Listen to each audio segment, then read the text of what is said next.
다 함께 사도신경 하시겠습니다. 나는 전능하신 아버지 하나님 천지의 창조주를 믿습니다. 나는 그의 유일하신 아들 우리 주 예수 그리스도를 믿습니다. 그는 성령으로 잉태되어 동정녀 마리아에게서 나시고 본디오 빌라도에게 고난을 받아 십자가에 못 박혀 죽으시고 장사된 지 사흘 만에 죽은 자 가운데서 다시 살아나셨으며 하늘에 오르시어 전능하신 아버지 하나님 우편에 앉아 계시다가 거기로부터 살아있는 자와 죽은 자를 심판하러 오십니다. 나는 성령을 믿으며 거룩한 공교회와 성도의 교제와 죄를 용서받는 것과 몸의 부활과 영생을 믿습니다. 아멘. 다 함께 찬송가 251장 부르시겠습니다.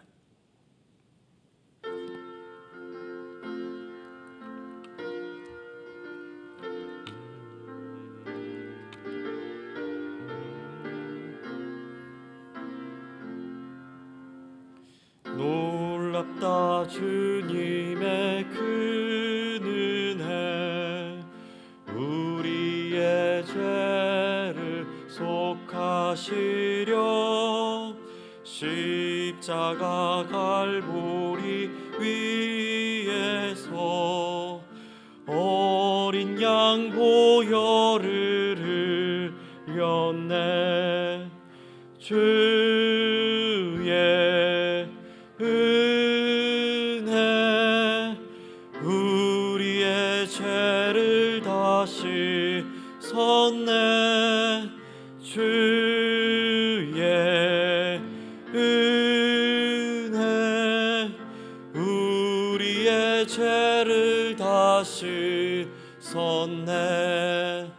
죄악은 성난 파도 같이 우리 영혼을 위협하나 헤아릴 수 없는 주 은혜 십자가에서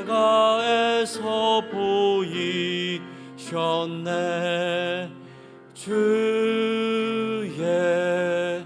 은혜 우리의 죄를 다시 섰네. 주의 은혜 우리의 죄를 다시 섰네. 죄악에 물든 영혼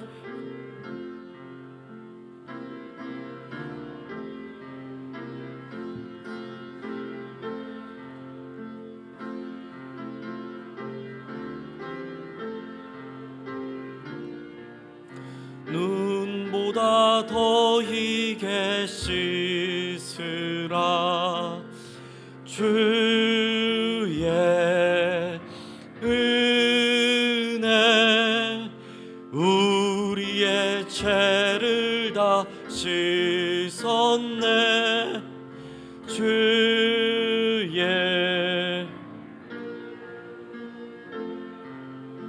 우리의 죄를 다시 섰네. 비할 수 없는 그 큰 은혜를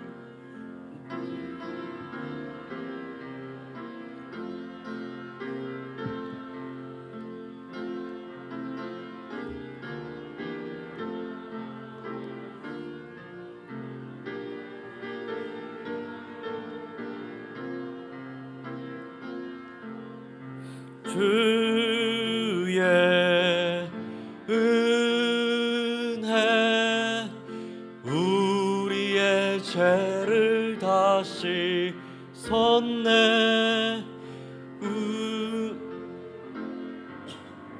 은혜 우리의 죄를 다시 섰네. 아멘. 오늘 하나님께서 주시는 말씀은 베드로후서 1장 1절부터 11절까지의 말씀입니다. 베드로후서 1장 1절부터 11절까지의 말씀입니다. 신약 성경입니다. 베드로전서 1장 1절부터 11절 말씀. 저와 여러분 한 절씩 교독하겠습니다. 제가 먼저 읽겠습니다.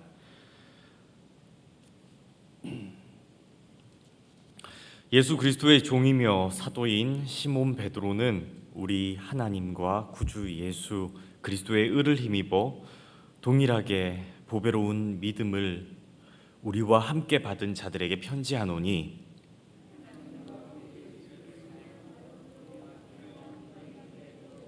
더욱 많을지어다. 그의 신기한 능력으로 생명과 경건에 속한 모든 것을 우리에게 주셨으니 이는 자기의 영광과 덕으로서 우리를 부르신 이를 암으로 말미암음이라.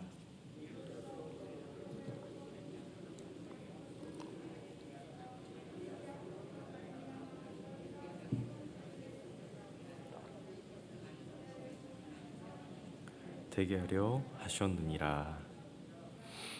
그러므로 너희가 더욱 힘써 너희 믿음의 덕의 지식을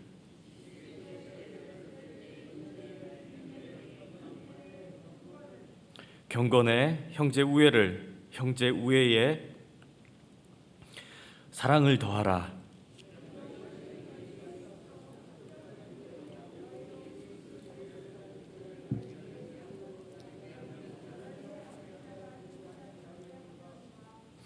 이런 것이 없는 자는 맹인이라 멀리 보지 못하고 그의 옛 죄가 깨끗하게 된 것을 잊었느니라.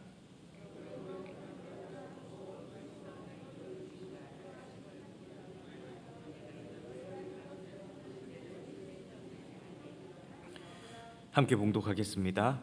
이같이 하면 우리 주 곧 구주 예수 그리스도의 영원한 나라에 들어감을 넉넉히 너희에게 주시리라. 아멘. 이제 오늘부터 순전한 저널의 본문으로 베드로 후서가 시작됩니다. 계속해서 말씀을 잘 묵상하셔서 신앙생활에 성숙을 더하시기를 축복합니다. 우리 모두는 살아가면서 목표가 있습니다. 학창 시절에는 그것을 장래 희망이라고 부르기도 했고, 성인이 되어서는, 그래서 현실에 눈을 뜨기 시작하면서는 그 목표를 조금 맞추기는 하겠지만 모두가 바라는 내일의 목표를 가지고 살아가고 계십니다. 그리고 그 목표를 이루기 위해서 여러 모양으로 준비하면서 살아가는 것이 보통의 사람들의 모습입니다. 예전 수험생 시절에는 그 사당오락이라는 말이 있었습니다. 알고 계십니까? 사당오락? 대학교 입학 시험을 준비하는 데 있어서도 사당오락, 4시간 자면 붙고 5시간 자면 떨어진다는 그런 말을 하면서 대학교 입학 시험에도 치열하게 준비하는 그런 시기를 다들 보냈습니다. 그리고 직장 생활을 하면서 보통의 사람들은 세븐일레븐이라는 표현 아십니까? 세븐일레븐? 그 편의점 이름이 아닌데요. 직장인들에게 있어서 아침 7시 전에 출근해서 저녁 8시 이후에 퇴근해야 승진할 수 있다. 그래서 세븐 그리고 일레븐, 세븐일레븐이라는 말을, 그런 용어를 쓴다고 합니다. 정말 이 땅을 살아가는 우리는 우리 인생의 목표를 이루기 위해서 정말 이 악물고 열심히 살아가고들 계십니다. 정말 세상의 것을 얻기 위해서, 세상에서 계획한 인생의 목표를 이루기 위해서 열심히 살아들가고 계십니다. 그렇다면 하나님 만나고 난 다음에 여러분들은 인생에 어떠한 것을 목표로 삼아 살아가고 계십니까? 하나님을 만나고 난 다음에는 무엇을 위해서 열심히 이를 악물고 살아가고 계십니까? 하나님께서는 우리를 지으셨고 또 인격적인 부름으로 우리를 하나님의 자녀로 삼아 주셨습니다. 이것을 성경은 베드로전서에 이렇게 기록하고 있습니다. 3절과 4절에 있는 말씀입니다. 제가 봉독해 드립니다. 그의 신기한 능력으로 생명과 경건에 속한 모든 것을 우리에게 주셨으니 이는 자기의 영광과 덕으로서 우리를 부르신 이를 암으로 말미암아 이로써 그 보배롭고 큰 약속을 우리에게 주사 이 약속으로 말미암아 너희가 정욕 때문에 세상에서 썩어질 것을 피하여 들어보십시오. 신성한 성품에 참여하는 자가 되게 하려 하셨느니라. 신성한 성품에 참여하는 자가 되게 하려 하셨느니라. 이 구절을 쉽게 이해하면 이렇습니다. 하나님께서 우리를 부르셨는데 하나님께서 우리를 부르신 데에는 그 목적이 있다는 겁니다. 인생이 자신의 계획대로 그 인생을 열심히 살아가듯이 하나님께서는 하나님의 계획과 뜻이 있어서 우리를 부르셨다는 거죠. 하나님께서는 하나님의 신기한 능력, 생명과 경건에 속한 것들을 우리에게 주셨고 우리 역시도 그러한 신성한 성품에 참여하게 되는 것, 그것이 바로 하나님의 목표라는 겁니다. 하나님께서 우리를 목적이 있어서 목표가 있어서 부르셨다. 그것은 우리로 하여금 신성한 성품에 참여하게 되는 것, 이게 하나님의 목표다 이렇게 말씀하십니다. 기독교는 하나님을 믿음으로 하나님을 도구 삼아 내 인생을 업그레이드 시켜보려는 그런 종교가 결코 아닙니다. 참된 기독교는 하나님을 믿음으로 내가 계획한 인생의 목표는 거두고 하나님의 목적대로 살아내는 것, 그것이 기독교의 본질입니다.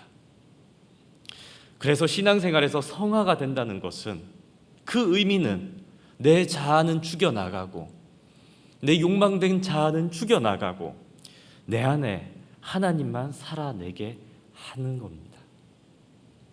그래서 갈라디아서의 바울 사도는 2장 20절에 이렇게 고백합니다. 내가 그리스도와 함께 십자가에 못 박혔나니 그런즉 이제는 내가 사는 것이 아니요 오직 내 안에 그리스도께서 사시는 것이라. 이제 내가 육체 가운데 사는 것은 나를 사랑하사 나를 위하여 자기 자신을 버리신 하나님의 아들을 믿는 믿음 안에서 사는 것이라. 그래서 믿음이라는 것은 말입니다, 우리를 향하신 하나님의 뜻이 무엇인가를 알고 그 뜻을 성취하기 위해 한 걸음 내딛는 것에서부터 시작됩니다. 즉 하나님께서 우리를 그리스도인으로 부르신 목적에 대해서 그 이유를 깨닫게 되는 그 순간부터 믿음은 시작되는 것입니다. 하나님을 모르고 살 때는 우리의 목표를 향해서 성실하게 이 악물고 사는 것이 성공일지 모릅니다. 그런데 하나님을 만나고 나서도 여전히 내가 세운 목표를 향해서 열심히 달려가는 것은, 하나님을 만나고 나서도 여전히 내 계획, 내 생각, 내 주장, 내 고집, 내 소유를 위해서 열심히 달려나가는 것은 신앙적으로는 성공이 아니라는 얘기입니다. 하나님께서는 우리에게 믿음을 주셔서 하나님을 깨닫게 하실 때에는 그 부르심에 합당한 목적을 가지고 계십니다. 하나님께서 우리를 부르신 데에는, 믿음을 주신 데에는, 깨닫게 하신 데에는, 하나님을 알게 하신 데에는 목적이 분명히 있습니다. 그 목적에 대해서 베드로 사도가 전하는 내용을 오늘 살펴보려고 합니다. 오늘 본문 말씀 5절, 6절, 7절인데요. 다 함께 한 목소리로 한번 봉독해 보겠습니다. 5절부터 시작하겠습니다. 그러므로 너희가 더욱 힘써 너희 믿음의 덕을, 덕의 지식을, 지식의 절제를, 절제의 인내를, 인내의 경건을, 경건의 형제 우애를, 형제 우애의 사랑을 더하라. 이게 하나님께서 우리를 부르신 신앙생활의 목적입니다. 이 구절을 신학적인 표현으로는 이렇게 얘기하는데, 신앙의 진보적 단계, 이렇게 얘기합니다. 신앙의 진보적 단계 많죠? 8개의 단계로 구분해서 이렇게 말씀합니다. 먼저 믿음입니다. 믿음, 하나님께서 믿음을 주신 데는 목적이 있다 이렇게 말씀하시고, 믿음의 다음은 뭡니까? 믿음의 다음은 덕입니다. 덕. 여기서 덕은 덕행을 의미합니다. 덕행. 다른 말로 하면 믿음의 실천. 그리고 이 덕은 힘입니다. 힘. 그러니까 무언가 존재감을 드러낼 수 있는 힘. 믿음을 표현하는 힘이 바로 덕입니다. 여러분께서 하나님을 만나고 나서 깨달은 바, 알게 된 바, 하나님을 위해 순종하는 행위가 있었다면 이 덕의 단계를 넘어서신 겁니다. 덕의 단계. 그 다음은 뭡니까? 그 다음은 덕 다음은 지식. 새벽이라 좀 어렵긴 하지만 눈을 크게 뜨시고 이렇게 다음은 뭐죠? 이렇게 물으면 답을 한번 해주시면 참 은혜로울 것 같습니다. 덕 다음은 뭡니까? 덕 다음은 지식. 헬라어로는 그노시스인 이 지식은 올바른 덕을 행하기 위한 필수 조건입니다. 지식. 하나님이 원하시는 것을 행하기 위한 말씀의 지식을 내 안에 채우는 것, 이 그노시스라고 하는 지식입니다. 성경 말씀의 엑기스를 모아서 기록한 신학을 조직 신학이라고 표현합니다. 이 조직 신학을 대부분 신학생 때 우리 목사들은 공부하게 되는데, 이것을 공부함으로써 먼저 성경이 말씀하시는 그 조직 신학을 공부해서 틀을 만듭니다. 틀. 성경을 보는 틀. 그걸 보고 난 다음에, 그걸 공부하고 난 다음에 그 틀을 공부하게 되면 이제 모든 행동들이나 글들, 어떠한 것들을 봤을 때 이제 판단할 수 있는 그릇들이 생기는 거죠. 이 조직 신학의 틀을 만든 다음에 성경을 읽어 나가면서 그것을 바탕으로 이제 설교도 작성하고 성경 말씀을 더 깊이 올바른 관점에서 이렇게 공부하게 되는데, 이게 바로 지식입니다. 지식. 이 지식이 굉장히 중요한데요. 예전에 제가 청년부를 담당할 때가 있었습니다. 그때 청년들하고 정말 지루한 거였는데, 로마서 강해를, 정말 지루하다는 것은 이제 이렇게 이론적으로 가르치는 내용들이 많아서 지루하다는 겁니다. 근데 로마서 강해를 나누면서 주일 예배를 막 몇 주간을 함께 이렇게 보냈던 적이 있습니다. 그때 로마서에 삼위일체론이 나와서 삼위일체론에 대해서 설교를 한 적이 있는데, 제가 아직도 그때가 기억이 납니다. 청년들이 대부분 이렇게 깊은 묵상으로 들어가는지 눈을 감고 듣기 시작합니다. 삼위일체론을 공부하는데 그 시간을 몇 주를 또 보냈습니다. 그러고 나서 이제 그 교회를 저도 이제 교회 임지를 옮기게 되고 했는데, 몇 년이 지나서 우연히 그때 함께 이렇게 신앙생활을 했던 청년을 밖에서 만났습니다.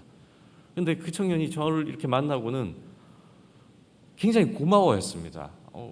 어떤 일이야, 왜 이렇게 친한 척해? 그러면서 이렇게 만나서 얘기를 하는데 사연이 있었습니다. 사연이. 이제 제가 교회 임지를 옮기고 또 몇몇 일들이 있으면서 그 청년이 교회를 옮기게 됐는데 너무 좋았답니다. 교회를 옮기고 너무 좋았는데, 그래서 뭐 전도도 선교도 신앙생활을 정말 교회에서 열심히 막 했답니다. 그런데 어느 날 그 교회에서 설교를 듣는데 삼위일체론이 나왔는데 하나님에 대해서 이상하게 이렇게 틀린 교리로 설교하는 것을 듣게 시작합니다. 그 청년이 뭔가 이상하다. 내가 전에 들었던 거랑 다르다. 이상하다는 거죠. 알고 봤더니 그 교회가 신천지 교회였다는 겁니다. 목사님, 그때요, 그거 듣지 않았더라면 저 그 교회가 신천지 교회인지도 모르고 다녔을 것 같아요. 그런데 이거 틀려가지고 이래 물어보기 시작하면서 제가 그 교회가 어떤 교회인지를 알고 나오게 됐다는 겁니다. 그 교회에서 나오게 되었다. 이단적인 가르침을 듣게 되니까 예전에 들었던 올바른 것이 마음속에 있으니까, 심령 속에 박혀 있으니까 분별할 수 있는 지식이 있었다는 고백이었습니다. 사랑하는 성도 여러분, 하나님을 믿음에 있어서 여러분들은 성경을 공부하고 계십니까?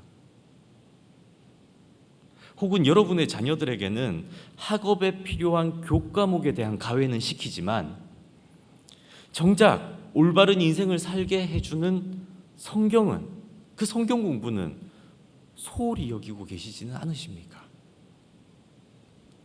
호세아서를 보면은 그 선지자가 이렇게 외칩니다. 우리가 여호와를 알자. 힘써 여호와를 알자. 호세아서 6장 3절에 있는 말씀인데요. 좀 알자. 알고 믿자. 이렇게 외칩니다. 교회에 순전한 저널이 있습니다. 가족들과 함께 읽으면서 하루 10분을 한번 함께 쭉 읽으면서 보내시는 것, 교리적으로 또 성경적으로 얼마나 많은 도움이 되겠습니까? 또 이제 하반기에 시작되는 M스쿨이 있는데요. 이제 온라인으로 강좌들이 또 준비되고 있는데 모든 분들이 참석하셔서 그러한 성경 공부를 하면서 올바른 지식을 이렇게 내면에 좀 채우시길 바랍니다. 그 지식이 있어야 이전에 있었던 덕, 행을 할 수 있다는 겁니다. 행. 지식이 있어야 올바른 행위를 할 수가 있습니다. 자, 계속해서 한번 신앙의 진보적 단계를 보겠습니다. 그럼 지식 다음은 뭡니까? 지식 단계를 다음? 예, 절제입니다. 절제. 계속해서 지식의 절제를이라고 권면하는데 이 절제는 자신의 몸과 마음을 통제하여서 욕망의 포로가 되지 않도록 하는 훈련입니다. 훈련. 신앙생활은 훈련이다, 절제다 이렇게 얘기하고 계십니다.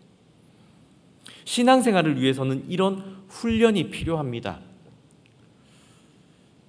저는 군대를 갔다 왔습니다. 그런데 사람들이 자꾸 저를 보면 군대 갔다 왔냐고 이렇게 물으시는데요. 다녀왔습니다. 저 군대.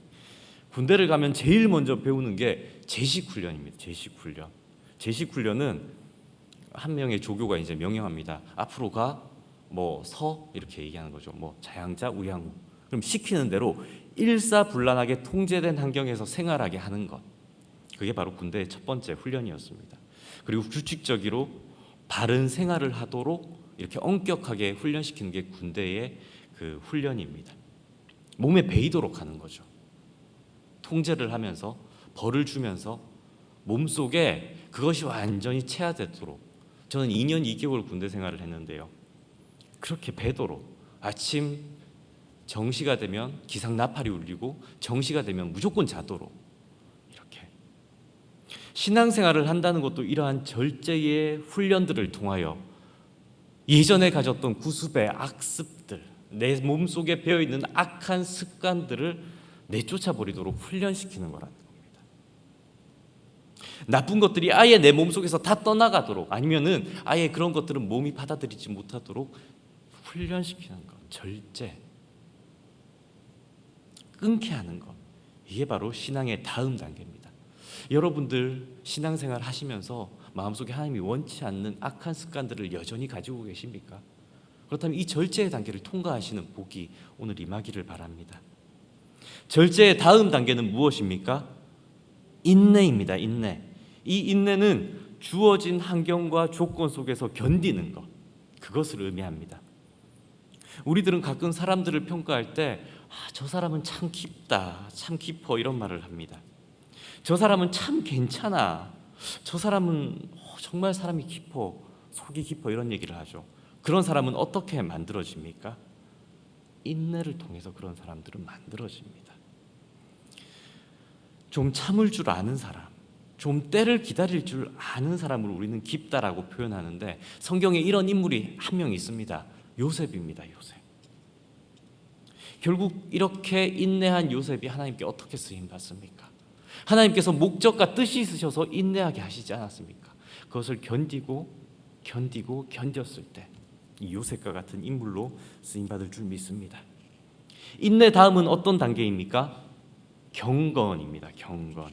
이 경건은 틀 잡힌 삶의 형식 속에 채워진 내실입니다. 절제를 통해서 틀이 만들어지고 습관이 배어지고 그 다음 뭐죠? 인내를 통해서 그게 오랫동안 자리 잡힙니다. 그렇게 된 것이 바로 경건입니다. 경건. 틀 잡힌 삶의 형식 속에서 채워진 내실. 이 경건은 개인적인 만족에 머무르는 모양이 아니라는 겁니다. 경건은 내가 이미 그리스도인으로 틀이 완전히 잡혀서 내가 속한 곳곳에서 그리스도인으로서의 모습을 보여주는 것.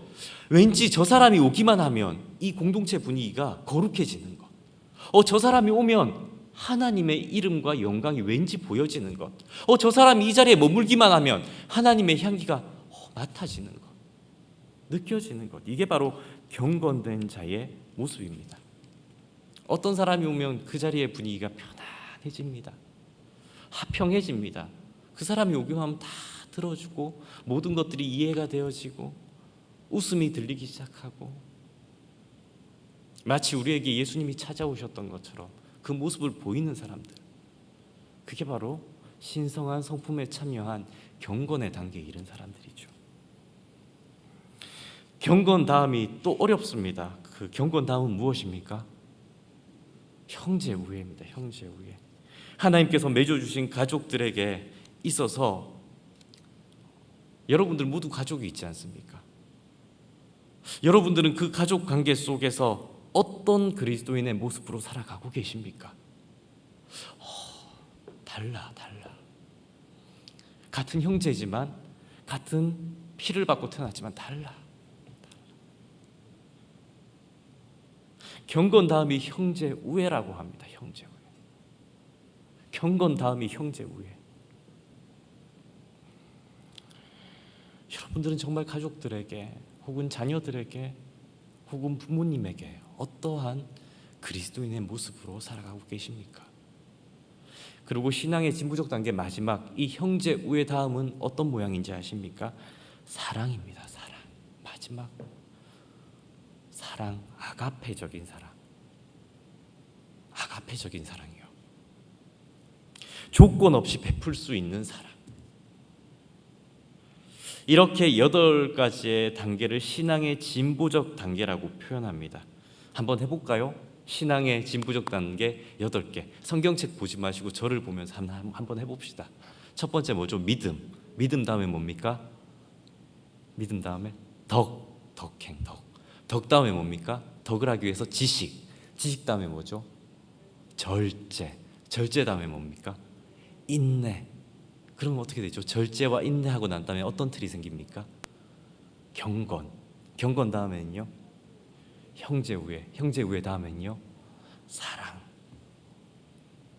우리 이제는 이 8가지 단계를 암기했으니까 만족하고 끝낼까요? 아닙니다.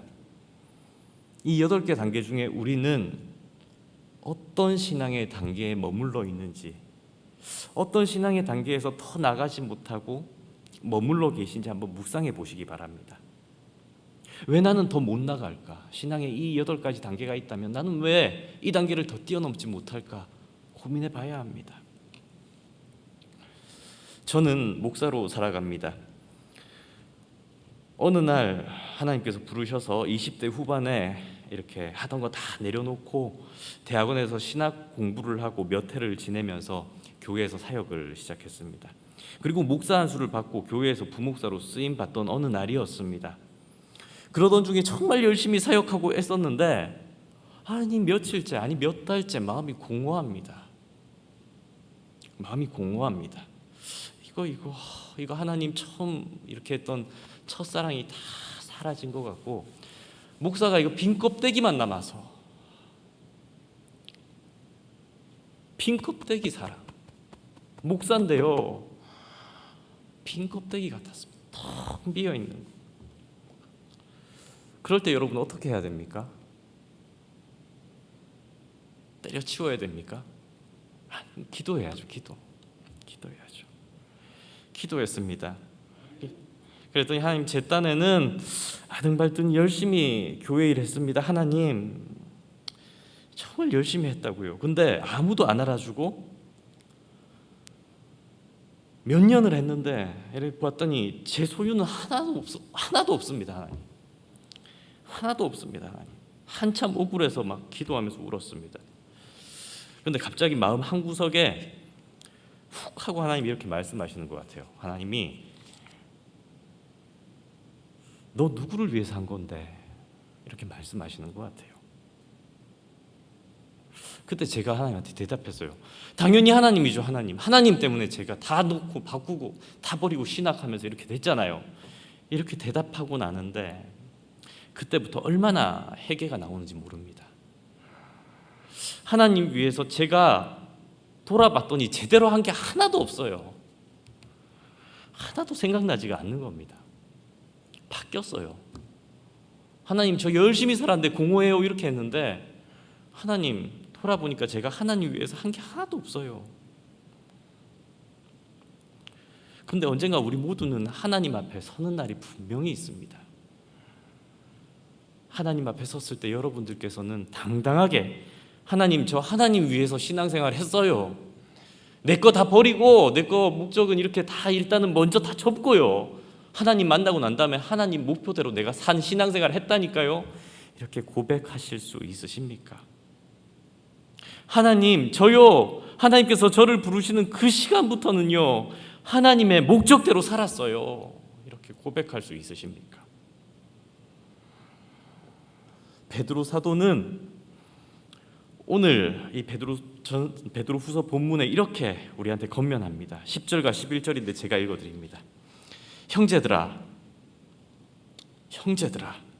더욱 힘써 너희 부르심과 택하심을 굳게 하라.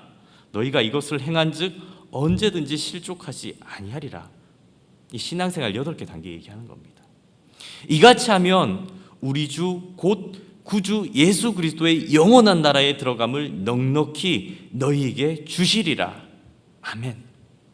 인생을 살아가면서도 인생의 최종적 목적을 가지고 살아갑니다.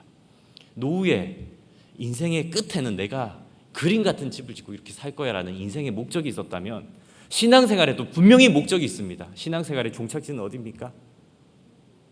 그림 같은 하나님 나라입니다. 하나님 나라. 우리 하나님 나라 들어가는 거 말고 또 다른 목적 가지고 계십니까? 늘 하나님 나라 생각하고 살아가야 되는 거 아닙니까? 나 하나님 나라에 들어갈 때 그 합당한 모습을 가지고 있을까? 이 땅에서 그거 훈련하고 연단하면서 살아가는 게 맞는 건데 이렇게 가슴 조이며 살아가십니까?